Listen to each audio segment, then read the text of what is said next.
এখানে আমাদের যে আলোচনা বক্তব্য আমাদের সিনিয়র এখানে প্রেসিডিয়াম মেম্বার অধ্যক্ষ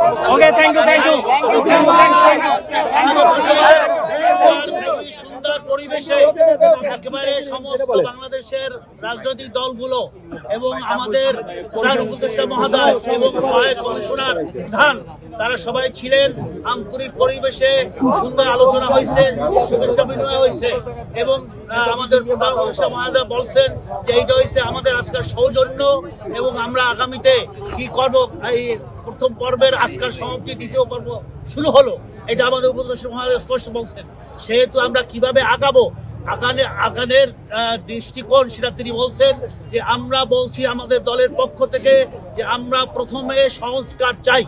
এই সংস্কার করতে হবে, প্রয়োজনীয় সংস্কার করার পরে তারপর নির্বাচনে যে সমস্ত ত্রুটিগুলো আছে সেগুলা দেশ জনগণের কাছে ওয়েবসাইটে সব বিস্তারিত আসবে, সেখান থেকে জনগণের মতো আসবে। এরপরে আমরা বলছি, আপনারা জানেন প্রতিনিধিত্ব অর্থাৎ পিআর এর ব্যাপার, পিআর কে আমরা জোর দিচ্ছি যে পিআর হলে তাহলে আর কোনো বৈষম্য থাকবে না, সবাই সেই সরকারে থাকতে পারবে। তারপর আমরা তৃতীয় বলছি যে এই যে আওয়ামী লীগ সরকার যেভাবে আমাদের ছাত্র জনতাকে খুন করছে এইটার বিচার হতে হবে। এই বিচার না হওয়া পর্যন্ত আমরা এই নির্বাচনকে বলবো যে সুষ্ঠু হবে না।